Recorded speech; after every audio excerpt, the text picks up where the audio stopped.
Are you tired of playing as the exact same person in every game? I know I am, and while this complaint can go beyond what we'll be talking about in this video, we're going to focus on one specific little nitpick I have with game protagonists. Specifically protagonists of games with medieval weaponry. The sword. Every damn time. But why? The sword seems to be the go-to weapon when creating your stock protagonist in a fantasy or similar setting. But I don't think there's an aversion to playing a main character that uses a different weapon, right? Like if I pick up a game and think, oh man, this game looks pretty sick. I can't wait to try it. Wait, the main character uses a spear? Oh. Well, no point in trying this garbage. I'd be considered a batshit moron, and rightfully so. So why don't game developers make main characters who use a bow or axe or motherfucking chain flail or whatever? Make the story-centric legendary blade into the legendary something else. Shouldn't be that hard, right? Anyway, there are a lot of criteria for this list. Otherwise, we could choose from pretty much any game that just doesn't have swords in it. So let's start with the most important one. Obviously, there are a lot of video game protagonists who don't use a sword. So in order to qualify, they have to be in a game where swords are prominent or commonplace, fantasy being the most obvious one. I was originally going to make it a top 10 fantasy JRPG protagonists who don't use a sword, but actually came up a bit short, to be honest, so I extended it to other games. Anyway, the protagonists have to be specifically designed to use different weapons. I've excluded games that let you use any weapon or create characters, such as Elder Scrolls or MMOs. If a side character or secondary party member uses a sword, that's fine, but if the game has multiple main characters and one of them uses a sword, nope. Sorry, Trials of Mana. Additionally, they can't be an existing character in a series that was moved from being a supporting character into the spotlight as the main character in a subsequent game. Sorry, Blonde. Also, there are some cases where main characters don't actually engage in combat, and I'm excluding those as well. Sorry, Reciteer. And there are some cases where a character uses a different weapon just because of a game's central mechanic or gimmick. I will still include these on the list, but it will affect their placing. Some blades, such as daggers, claws, and wrist blades, are somewhat exempt, but will affect placement too, as will characters that use swords as optional sub-weapons. Lastly, one franchise per entry, and I'm mostly going to be talking about games I'm familiar with so I don't say things that make me look like a dunce. Yep, I've been very strict with this, otherwise I don't think I could nail the point home. A point that shouldn't be taken all too seriously because this video was mostly just for fun. That said, I really do think in a lot of cases, the protagonists of a lot of these games don't have to be defaulted into using a sword. There should be more characters that don't, because, well, reasons that are ultimately arbitrary and meaningless. Let's get into it! I hope you know how to use it. Adele from Disgaea 2 is very strong with his fists, and that's his canon style, but that's a game where you can make your characters wield any weapon, and swords are his second best. Perrin from Gurumin, A Monstrous Adventure, fights monsters with a drill like a boss, but there's not a lot of other weaponry in the game. Ko Tokisaka from Tokyo Xanadu uses a weird wrist blade chain weapon thing. I don't know. And other characters have swords, but this is an unusual setting for that. Faye from Xenogears and Shion from Xenosaga don't use swords, while other characters do, but it is a sci-fi setting, so they aren't expected to. Aloy from Horizon Zero Dawn. She uses a spear, bow, and stuff, but a sword wouldn't exactly be effective with the machines she's up against in this post-apocalyptic sci-fi setting anyway. Enoch from El Shaddai, Ascension of the Metatron. He uses 3 different main weapons, but one of them is functionally a sword or scimitar, even if it doesn't look like a typical one. Lastly, Link from The Legend of Zelda. Wait, what? Yeah, he doesn't use a sword in the best Zelda game ever made, Link's crossbow training. Don't at me. On to the top 10.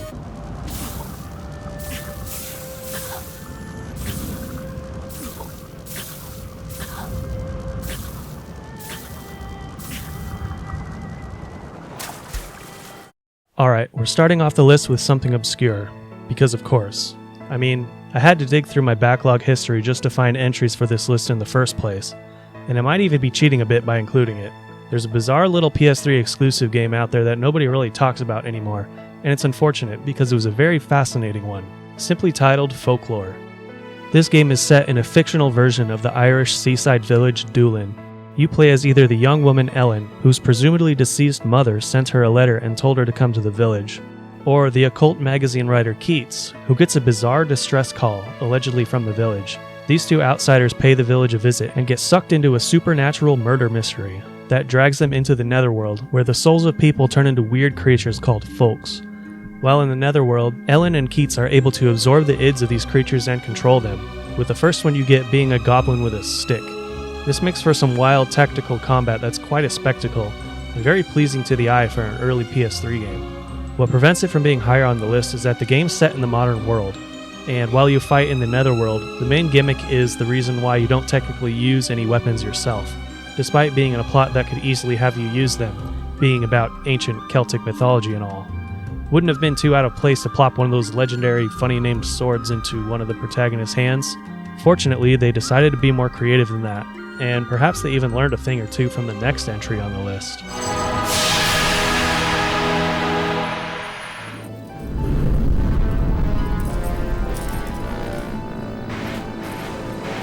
From Software is most famous for creating the Souls games, starting with Demon's Souls on the PS3 in 2009. Prior to that, however, they were most famous for the Armored Core franchise, which they pumped out games for like crazy.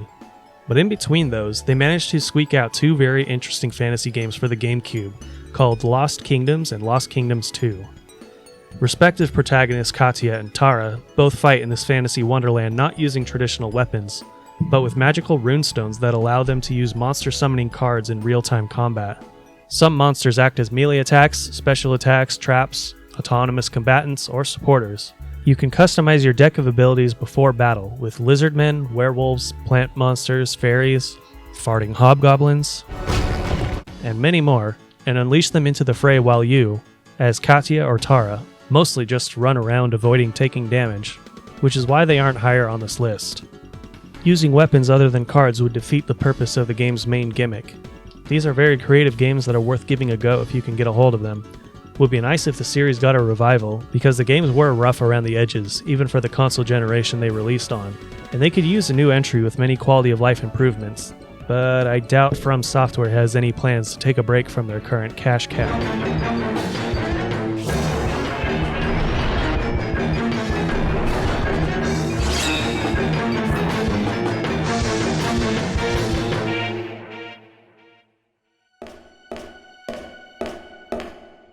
Alright, we gotta talk about an anime Sword Boy JRPG series.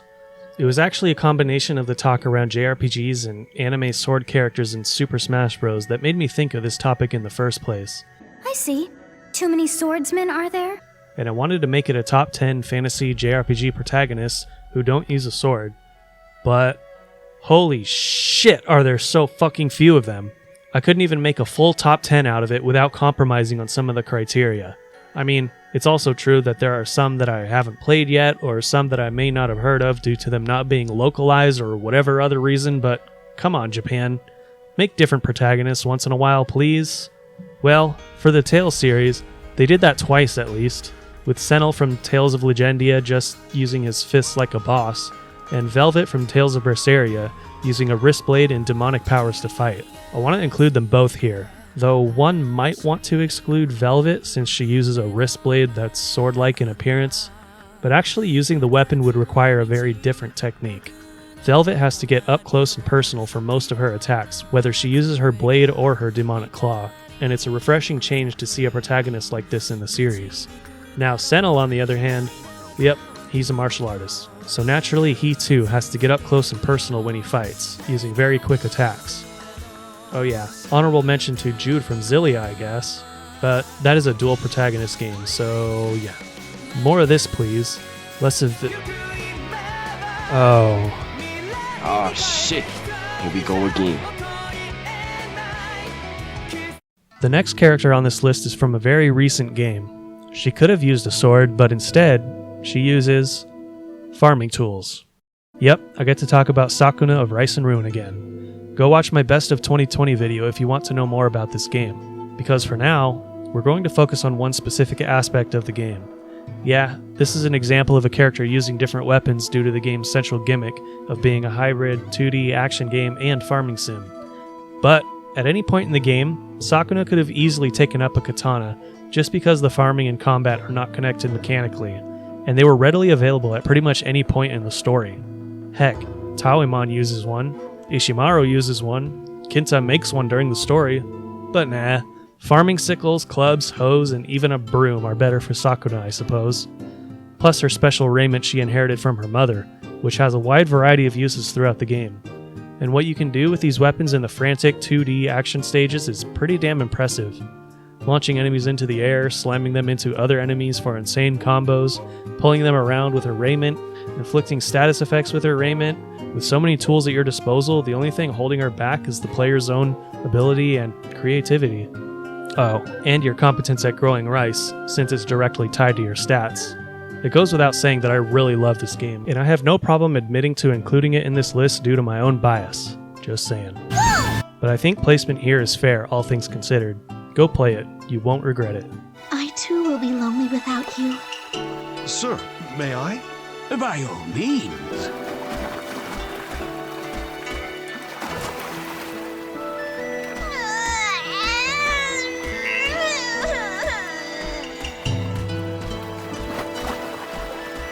There is a character out there that uses almost everything from axes to hammers, claws, and more, but doesn't use a single sword throughout the entire game.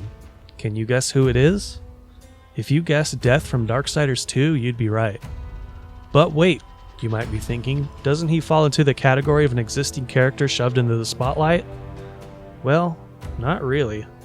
Darksiders is about the four horsemen of the apocalypse: war, death, fury, and strife. And while the first game started out with you playing as War, none of the other horsemen were anywhere to be seen, except in concept, which means they were all designed at the same time, likely having been planned to each have their own game beforehand. And since Darksiders Genesis that came out last year, that's almost the case. We still need Strife to get his own dedicated game. But anyway, back to the topic at hand. Death, the legendary Reaper himself, naturally is portrayed with a large scythe, but in this case, he dual wields two smaller ones for quick, relentless assaults, or he can mix it up with gauntlets, tonfas, and claws. In addition, he has a wide selection of heavy weapons to choose from, including great axes, hammers, maces, and polearms. As you progress through the game, he also gets special abilities and gear that aid in exploring the Zelda dungeon-like zones. And yet, out of all the wide variety of things he uses, none of them are swords.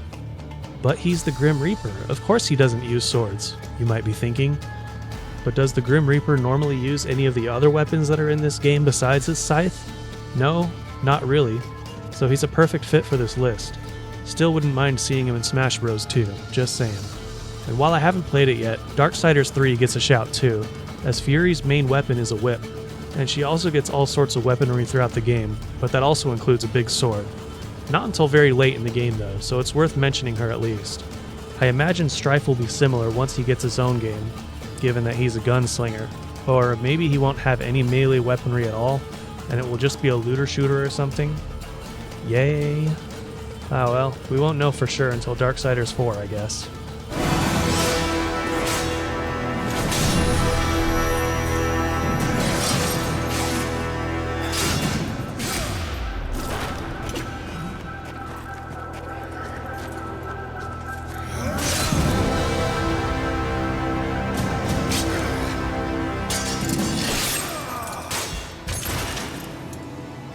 Alright, we got a twofer this time, which is the main reason this entry is going so high on the list, even though it's only a one-off game so far.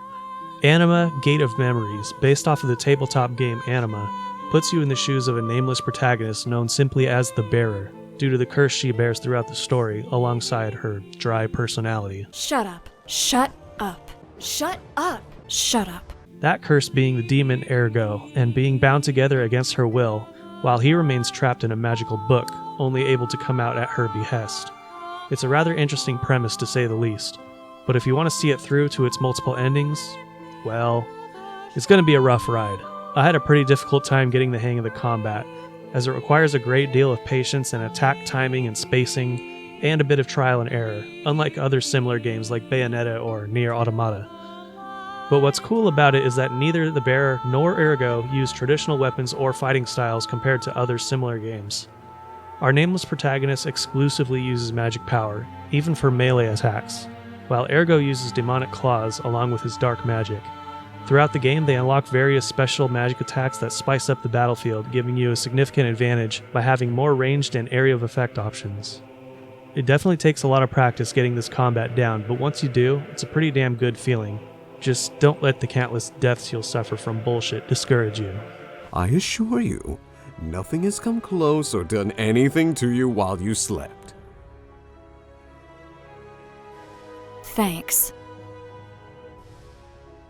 Well, except me. Ugh.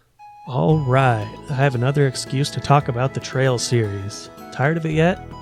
And yeah, the character we'll be talking about is an obvious one. Estelle Bright, the protagonist of the first 2 games, uses a bow staff, taught by her father, who's kind of a big deal, but I won't spoil that. Anyway, this is actually a weapon we don't see a lot of in games like this at all, so it's a nice change of pace. And not only that, Estelle is very much not like other JRPG protagonists in terms of gameplay either. She is very balanced, almost to a fault, but her strengths shine through when used defensively rather than offensively. Though technically you could set her up offensively if you wanted, she's better as a support, or a secondary tank, or an agility-focused character, at least in my experience while playing on higher difficulties. Offense is better left to her adopted brother and foil, Joshua, who is a ruthless glass cannon that rips through everything on the field. There's also the crossbow user Kevin Graham, the protagonist of the 3rd game, but he was a side character that moved into the spotlight, which kind of breaks one of my rules, doesn't it? But we do have one more. Lloyd Bannings, de facto leader of Crossbell's Special Support Section, and the star of the Legend of Heroes, Trails of Zero, and Trails of Azure games. Lloyd follows in his late brother's footsteps, both in pursuing a career in Crossbell's police force, as well as using the same weapon, metal tonfas that specialize in non-lethal takedown. Now that's an unusual weapon we don't get to see much of, but it works magnificently within the plot of these games, and for a goody two-shoes like Lloyd. It's pretty cool to have a series that at one point had only main protagonists with uncommon weapons, and that earns its high placement on the list. Too bad they had to go and change that and give us a JRPG protagonist stereotype for the next games. Oh well, could be worse, right? He could also be a high schooler. Oh god damn it, Falcom! Wanna see what I got?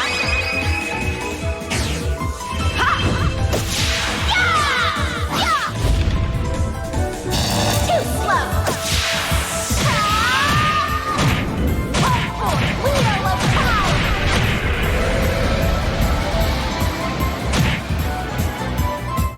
Alright, we got a big one to talk about this time. Why? Well, this game has 3 protagonists that you choose from, none of which use a sword as their main weapon.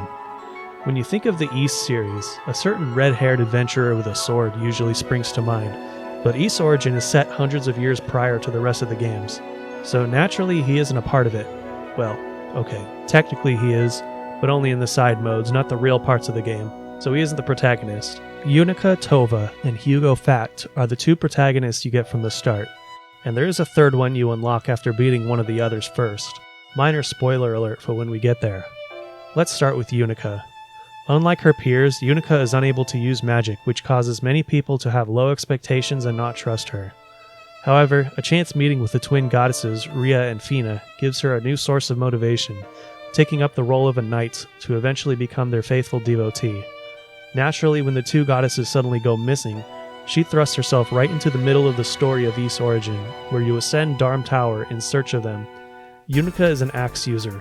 The only axe-wielding protagonist I could find in a Japanese game, actually, even after asking many people online. She's the most straightforward character to use due to her simple moves and highest defense out of the 3 protagonists. However, there are a couple rather unfortunate things to address with her, one being that she doesn't play all that dissimilar to Mr. Swordboy Adol the Red himself, which is fine. She's meant to be the first character you pick. Secondly, she does come into the possession of an artifact called the Crimson Lotus Blade later on, making her somewhat of a sword user, but it can be considered just a side weapon since her axe remains the default, and you don't have the blade until about halfway through the story. Maybe I am kind of breaking my own rule here by including it on the list, maybe not. We've got 2 more characters to talk about anyway. Hugo is the second main character of the game and plays completely different from Unica. He utilizes the Eyes of Fact, an artifact that grants him great control over his already prodigal magical abilities. Naturally, he is sent with the search party as well, but sets off into the tower on his own. While playing as Hugo, you have less stamina, but a lot more range than the others due to his magic attacks, so careful use of him can take enemies down quite easily. It's worth mentioning that Hugo and the third protagonist eventually get the same sword I mentioned earlier, but obtaining it only grants them a new spell to use. Speaking of the third one, minor spoiler alert incoming, we have the Claw, also known as Toll. This guy is the glass cannon of the game, moving very fast, dealing a lot of damage very quickly with his quick attacks, but has a shorter reach and lower stamina than Unica, making him ideal for those who want an expert mode playthrough. But there's certainly more to his route than just that. In fact, his route through the story is the canon one, thus he is widely considered the true protagonist of the game. But if you want to know more, you're going to have to play it yourself. So yeah, 3 protagonists, or maybe we could say 2.5 if you want to nitpick, who don't use swords in one game. Nice. But how is this only number 3? Well...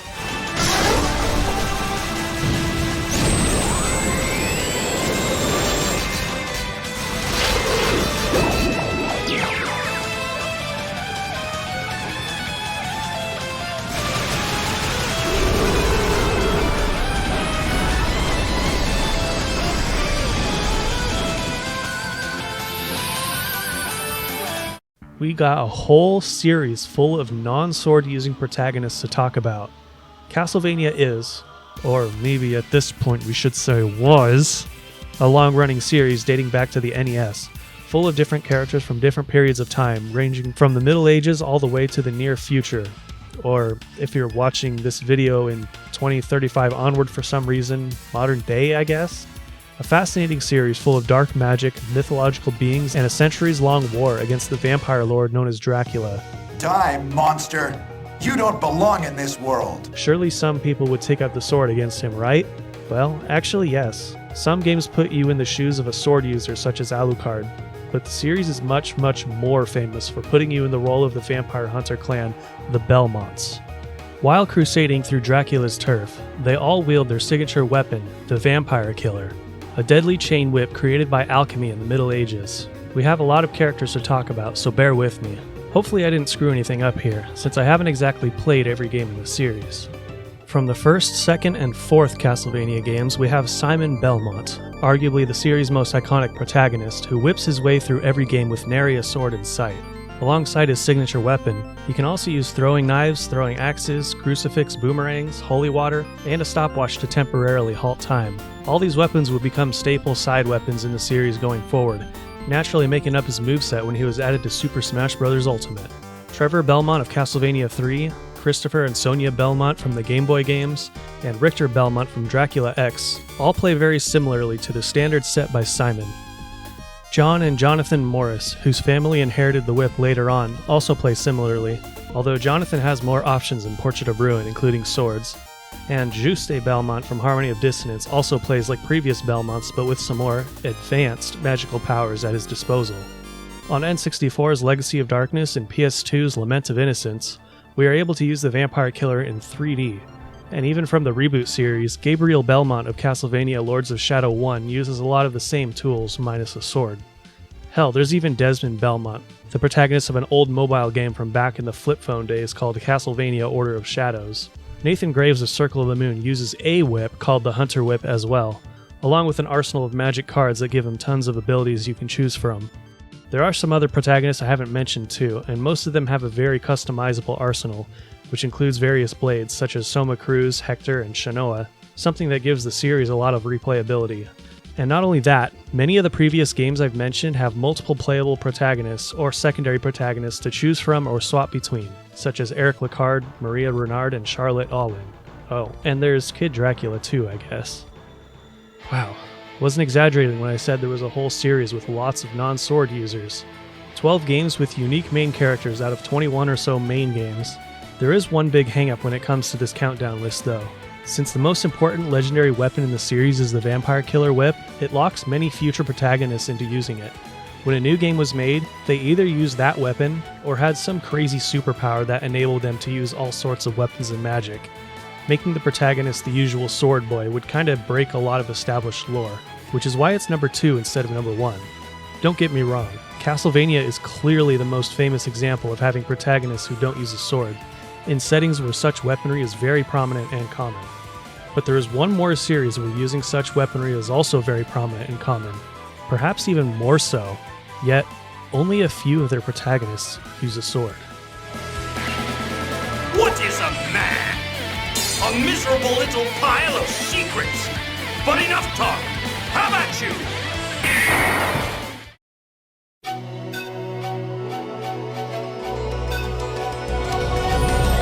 When you think of anime sword character, usually you think of the Japanese RPG, and for good reason. Final Fantasy, Dragon Quest, Fire Emblem, Golden Sun, Secret of Mana, the list goes on. And when you think of the usual JRPG, you usually imagine going on grand adventures, witnessing the world fall to potential ruin, and saving it from an unspeakable evil that can only be defeated by your 17-year-old anime sword boy who's bad with women because power of friendship and reasons. Well, not for this series. In one of the games that began popularizing the series in the West, you spend the entire game trying to prevent a shop from closing down. And to do that, you have to create things. Lots of things. In a cauldron. Somehow. Yep, it's the Atelier series. Even though in the West, this is a very niche series that many people don't know anything about, it's been around since 1997 in Japan and has a ton of games. 22 main entries and quite a lot of spin-offs and side games as well, making it substantially larger than the Castlevania series. For a list like this, really, it's no contest. And from the series' origins to today, not a whole lot of swords. Lots of staves, though. Well, a majority of the main characters use one. And it may seem obvious too, given that every main character is an alchemist who specializes in creating items and using them more effectively in battle than anyone else. But not really. They just use a staff because that's just what they use. They aren't exactly tied down to the weapon just because they are an alchemist, and we can see that very clearly in several games. For example, some alchemists even use a sword of all things when they go out in battle. Atelier Lise, the alchemist of Ord, has a main character who can use a variety of weapons, including a sword, staff, and blunt weapons. Atelier Iris II, the Azoth of Destiny, features two main characters, both alchemists, one of which uses a sword and the other a staff. There are two games that are sort of spin-offs, sort of not, depends on who you ask I guess, called Mana Khemia 1 and 2, that have various alchemist protagonists but tend to focus on the one that uses a sword, or whatever the heck this edgy thing is. In Atelier Eska and Logi, you can choose to play as either Eska or Logi, the latter being an alchemist who specializes in alchemic forgery and uses special items called blitz cores that give him elemental and superpowered special attacks, while Eska is a regular staff user. Conversely, there are a few games where the main protagonist isn't an alchemist, but a sword user, which includes Atelier Iris 3 and Nelk and the Legendary Alchemists, the latter of which is a fan service sort of game that features all the alchemist protagonists from the other games. So those were our sword-wielding protagonists out of the way. Now, let's get into the rest. Atelier Marie, the Alchemist of Salberg, was the first game in the series, released on the PlayStation 1, unfortunately only in Japan. The protagonist Marlone goes by the shortened nickname Marie, which is a recurring thing throughout the series for some reason, so I'll just use their shortened names from here on out. Anyway, she uses a staff exclusively, which would become a trend for future games. Ellie and Atelier Ellie, the Alchemist of Salberg 2, and Lily of Atelier Lily, the Alchemist of Salberg 3, use a staff as well, and the three Salberg protagonists would get themselves a few spin-off games on the Game Boy and other systems. Atelier Judy, the Alchemist of Gramnod, is the first game in a new setting. Judy is the first protagonist who is able to use something else, being able to equip a staff or whip. Atelier Viorat, the Alchemist of Gramnod 2, has a character whose name is questionably English, yet translations seem to insist it's not Violet. Nobody truly knows, it seems, but regardless, she uses a staff. Atelier Iris Eternal Mana is the first game in the series that was localized in English on the PS2. The main protagonist, Klein, uses a bizarre staff weapon that amplifies his items that he uses in battle, and the main heroine uses claws to attack. An interesting duo to say the least. Atelier Annie, Alchemist of Sarah Island on the Nintendo DS, is the only portable exclusive game that released in English. Annie can use a variety of weapons, similar to the sword user Lise, however she uses staves, books, and hammers instead. Lena of Atelier Lena, the Alchemist of Strahl, is similar to Annie, but only uses staffs or tomes. Atelier Rorona, the Alchemist of Arland, the first game in the Arland trilogy on the PS3 that began to popularize the series in the West, Rorona uses a staff.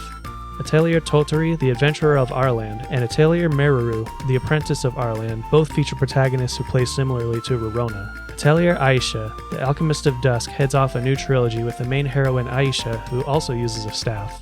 Atelier Shally, Alchemist of the Dusk Sea, has both Shalistera and Shallot, neither of which use a staff for a change. Shalistera uses a magic bell, and Shallot uses a broom. What a beast. Picking up the trash for almost no cash. In the next trilogy, Sophie and Pyrrhus from Atelier Sophie, the Alchemist in the Mysterious Book, and Atelier Pyrrhus, the Alchemist in the Mysterious Journey, both use a staff, while Atelier Liddy and Suelle, the Alchemist of the Mysterious Paintings, has twin sisters, both alchemists with one using a staff and one using pistols. Atelier Lulua, the Scion of Arland, revisits the Arland setting with a main character that uses a staff. And last, but certainly not least, Ryza, from Atelier Ryza, Ever Darkness in the Secret Hideout, and Atelier Ryza 2, Lost Legends in the Secret Fairy, is another staff user with some key assets that really further popularize the series across the world. I bet you like her. That about wraps it up. 18 games led by different non-sword protagonists out of 25 games, not including any spin-offs, makes this series an easy pick for the #1 spot on this list. But wait, you might be thinking, you just named a ton of characters that don't use swords, didn't you? Doesn't that invalidate this whole video?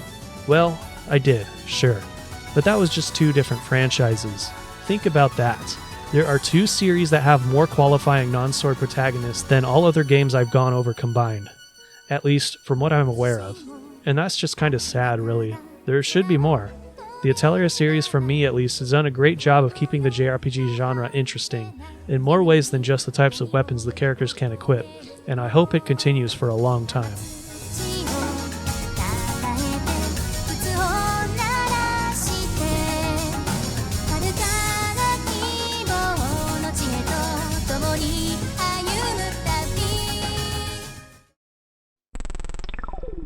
And on that note, thanks for sticking with this video for so long. If you're still sitting here thinking, where's X? Don't worry, I got you covered. Here are some more games that I haven't played that could have been eligible. Shovel Knight. He uses a shovel as the game's main gimmick, so probably would land him in the honorable mentions. Final Fantasy IX. Main character uses daggers and weird thief swords, which are not traditional swords, having 2 blades on each side of a pole, but still blades, so it's a tough call. Crosscode, an indie JRPG that has swords, but is set in a sci-fi virtual reality setting. The main character, Leah, uses chakrams. Zwei 1 and 2, yet another Falcom game we could have talked about, where the main characters use a weird thing called an anchor gear. Illusion of Gaia. Will uses psychic powers mainly, and I guess whacks things with his flute, but appears to be able to transform into a sword-using being too. The Deception series. Instead of fighting directly, you primarily use traps to destroy your enemies. Suikoden 1, 2, and 5.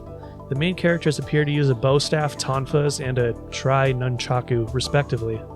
Unfortunately, I've never touched this series, otherwise it more likely would have been pretty high on my top 10. Lichdom Battle Mage, a first-person fantasy game where you appear to exclusively sling spells at your enemies. Unfortunately, I've heard it's kinda boring. Terranigma. Arc uses various polearms, a nice break from the norm. Don't think there are many spearman protagonists out there. RFL, an indie JRPG, puts you in the shoes of a protagonist who uses a bow, which, holy shit, might be the only JRPG to ever do so. Feel free to correct me if I'm wrong. Blue Dragon, an Xbox 360 JRPG where instead of regular weapons, you use attacks from dragon spirits. And lastly, the Momodora series, where the main character uses a friggin' leaf. Must be Canadian. And that's about everything I could find. Probably more out there somewhere, but I think I've done a fair job rounding a lot of them up for this little countdown project. If you're still sitting there wondering where insert game here is, then it probably didn't qualify, or I just don't know about it. There might even be quite a few more Japan exclusive JRPGs I've never heard of that do qualify, for example. Anyway, do feel free to share this around and drop a comment, as I'd love to hear more examples of things I should play just because the main character doesn't use a sword. Is that an arbitrary reason to play a game? Yes. I don't care. Yeet the anime sword boys with lady problems into a barrel of acid and catapult them into a volcano. Anyway, thanks for watching, and if you want to see more pointless content like this, you know what to do.